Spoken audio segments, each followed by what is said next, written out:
that he's been writing about for the past couple weeks. Yeah, so the big changes for Brad's deck is Brumaz instead of something like Lightbane Zombie or Nightveil Spectre, and Obsidian instead of something like Blood Baron or Grey Merchant. Gotcha. And that is about it. So you see a Plains in play.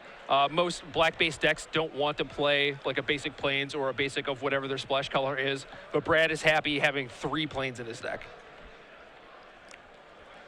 Former Player of the Year, Invitational Champion, is going to play a Duress. He will see a Supreme Verdict that goes to the graveyard, and a Hallowed Fountain is what's left over.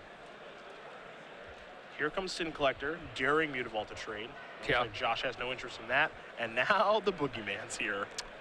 And that is basically what Brad wants to do in this matchup, is just strip his opponent's hand down to nothing. Yes, they can draw some very powerful cards, some Planeswalkers, Sphinx's Revelation, whatever, but you really just want to force through Obsidian through, and that's it.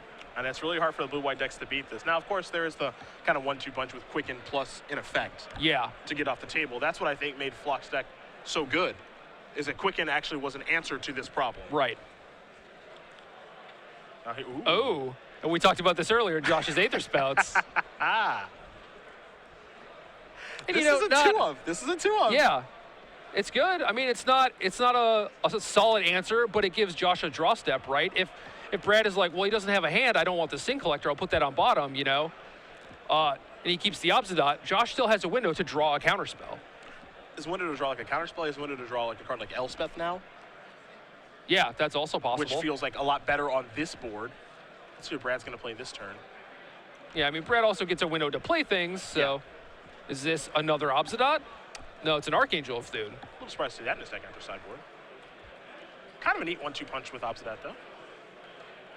I suppose, but the game plan is Obsidian. Obsidian generally does it by himself. Not sure if you need the cutesy combo with Archangel as well, but it is nice.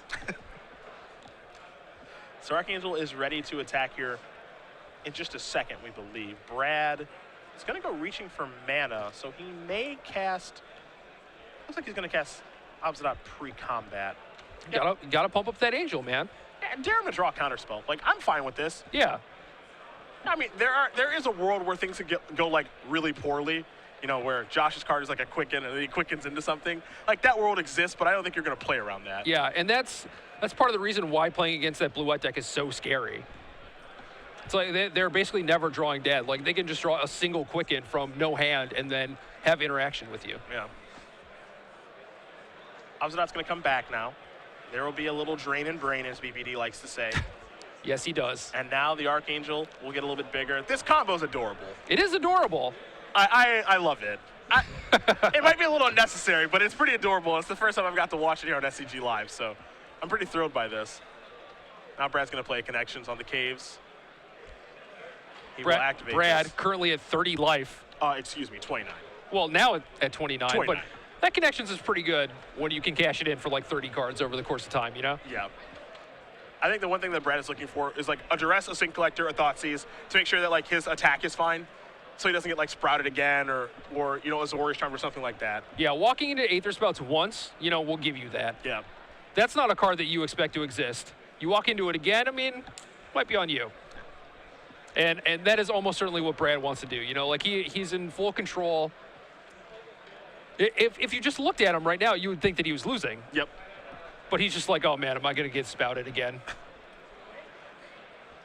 Well, he's attacking with both, and that's an extension of the hand. So, Brad Nelson is going to win this match over Josh Meier. 2-1. Black-white mid-range, his take on it, going to get the job done over blue-white control. I imagine, truthfully, that this is like a